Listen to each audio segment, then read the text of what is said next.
یسوع مسیح میں آپ سب کی سلامتی ہو، خدا آپ سب کے ساتھ ہو میرے عزیزو۔ جیسا کہ ہم سب اس بات کے بارے میں جانتے ہیں کہ ہم آخری ایام میں سے گزر رہے ہیں، کیونکہ قوموں کے حالات، ملکوں کے حالات، دنیا کے حالات یہ ہمیں بتا رہے ہیں کہ یہ آخری وقت ہے۔ اور اس وقت میں کچھ بڑی اہم باتیں آپ سب کے ساتھ شیئر کرنا چاہ رہا ہوں۔ یہ متی رسول کی معرفت لکھی گئی انجیل اس کے 24ویں باب کی 37ویں عدد میں جو بات لکھی ہے، جیسا نوح کے دنوں میں ہوا تھا ویسا ہی ابن آدم کے آنے کے وقت ہوگا۔ کیونکہ نوح کے دنوں کے جو کام تھے، اس وقت کے لوگوں کے جو کام تھے، وہ نہایت ہی برے ہو چکے تھے، اور خدا نے اس وقت نوح کے دنوں میں کیا کیا کیا تھا میں آپ کو بتاتا ہوں۔ سب سے پہلے ایک بات آپ یاد رکھنا کہ اس سال کے اندر، یعنی کہ ایک ہی سال کے اندر کتنے زیادہ زلزلے آئے ہیں، ہمیں اس بات کو بھی دیکھنا پڑے گا۔ سب سے پہلا زلزلہ آیا تھا 7 فروری 2023 کو، جو کہ ترکی کے اندر تھا۔ اب سب جانتے ہیں کہ ایک زلزلہ آیا تھا، اور جس کی وجہ سے بہت ہی زیادہ نقصان بھی ہوا تھا۔ 2023 کو یہ آیا تھا، اسی سال میں 7 فروری کو، ٹھیک ہے۔ اور اس کے بعد 21 مارچ کو یہ زلزلہ آیا تھا پاکستان کے اندر، 2023 21 مارچ 2023 کو پاکستان کے اندر بھی یہ بہت خطرناک زلزلہ آیا تھا۔ اور یہ جو ترکی کے اندر زلزلہ آیا تھا، ایک فارنر تھا جس نے پریڈکٹ کیا تھا، اس نے پیشن گوئی، اس کی ایک ریسرچ تھی کہ ترکی کے بعد زلزلہ پاکستان میں بھی آئے گا، اور پاکستان میں 21 مارچ کو پھر زلزلہ جو ہے نا پاکستان کے اندر آیا تھا۔ اور اس کے بعد 11 سپتمبر 2023 کو یہ زلزلہ اب سب جانتے ہیں کہاں پر آیا تھا، مراکش کے اندر، اور بہت ہی خطرناک تھا۔ بہت ہی شدت اس زلزلے نے اختیار کی تھی کہ مراکش کے اندر جو زلزلہ آیا ہے، یہ 2023 یعنی کہ ایک سال کے اندر کہاں کہاں پر زلزلے آئے ہیں۔ ترکی کے اندر آیا تھا، پھر مراکش کے اندر آیا تھا، پھر پاکستان کے اندر آیا تھا، ایک سال کے اندر ہی۔ اور یہی بات میں آپ کو کیوں بار بار کہتا ہوں، جو خدا یسوع مسیح نے کہا ہے کہ جیسا نوح کے دنوں میں ہوا تھا ویسا ہی ابن آدم کے آنے کے وقت بھی ہوگا، یعنی کہ خدا یسوع مسیح کے آنے کے وقت جب خداوند کی آمد نزدیک ہوگی، اس سے پہلے زمین پر کیا ہوگا کہ لوگ اپنے ایمان کو چھوڑ دیں گے، لوگوں کی جو محبت ہے وہ ٹھنڈی پڑ جائے گی، جیسے لکھا ہے کہ بے دینی کے بڑھ جانے سے بتھیروں کی محبت جو ہے وہ ٹھنڈی پڑ جائے گی۔ اور یاشر کی کتاب میں سے اکثر میں آپ کو حوالہ دیتا ہوں کہ ان نوح کے دنوں میں کیا ہوا تھا، کیوں خداوند یسوع مسیح نے نوح کے دنوں کا ذکر کیا کہ جیسا نوح کے وقت ہوا تھا ویسے ہی ابن آدم کے آنے کے دنوں میں ہوگا۔ یاشر کی کتاب اس کا یہ باب نمبر 5 ہے، اور اس کی 10 اور 11 آیت میں کیا لکھا ہے، لیکن بنی آدم نے ان کی نہ سنی اور نہ ان کی باتوں کی طرف کان لگایا، اور وہ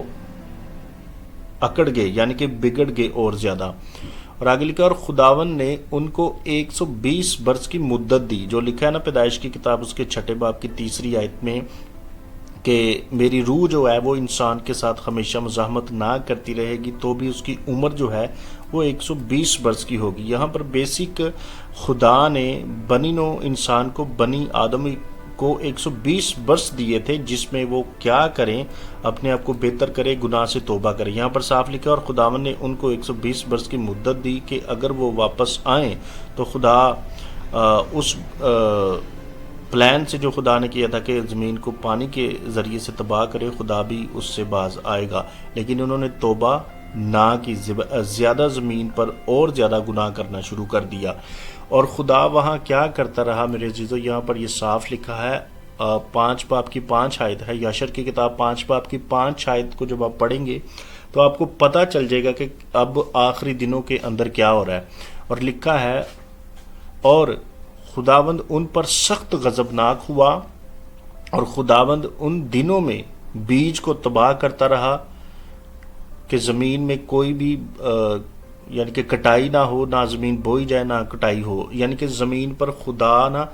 زمین کو ہلاتا رہا، زلزلے آتے رہے۔ یہ ساری باتیں جو ہیں اس جگہ پر لکھی ہوئی ہیں کہ خدا کس طرح اس وقت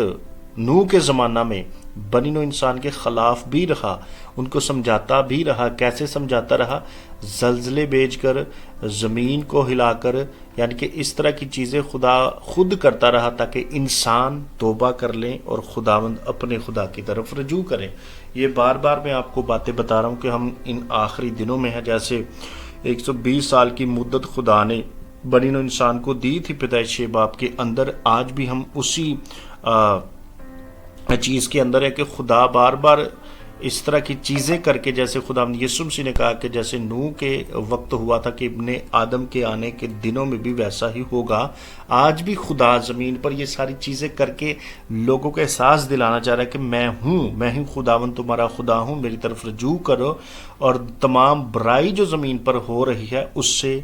باز آؤ۔ بیسک خدا کا اس کے پیچھے پلان یہ ہے، اور یہی خدا یسوع مسیح نے بھی کہا تھا کہ بھونچال آئیں گے، زلزلے آئیں گے، کال پڑیں گے، جگہ بجگہ یہ سارے کام ہوں گے۔ کیوں ایسا ہوگا؟ کیونکہ بدی زمین پر بہت زیادہ بڑھ جائے گی، گناہ بہت زیادہ بڑھ جائے گا، جس کی وجہ سے خدا گناہ سے نفرت کرتا ہے، اور خدا خود ایسی چیزیں کرتا ہے تاکہ انسان کیا کرے، اپنے گناہ سے باز آئے۔ میرے عزیزو، کچھ دنوں سے میں ویڈیو نہیں بنا رہا تھا، کچھ مصروفیات تھی جس کی وجہ سے میں ویڈیو نہیں بنا پایا تھا، تو اب پھر سے میں نے یہ سٹارٹ کیا ہے تاکہ ہم ان آخری دنوں میں ان چیزوں کو سمجھیں، ان پیشن گوئیوں کو سمجھیں جو بائبل مقدس میں لکھی ہوئی ہیں۔ خدا آپ سب کے ساتھ ہو، خدا آپ سب کو بہت زیادہ برکت دے۔ آپ اپنی دعاؤں میں بھی ضرور یاد رکھیں، اور اگر آپ چینل پر نئے ہیں تو اس چینل کو بھی آپ ضرور سبسکرائب کر لیں تاکہ آنے والی ویڈیو کی نوٹیفیکیشن جو ہے وہ آپ سب تک پہنچتی رہے۔ خداوند آپ سب کے ساتھ ہو۔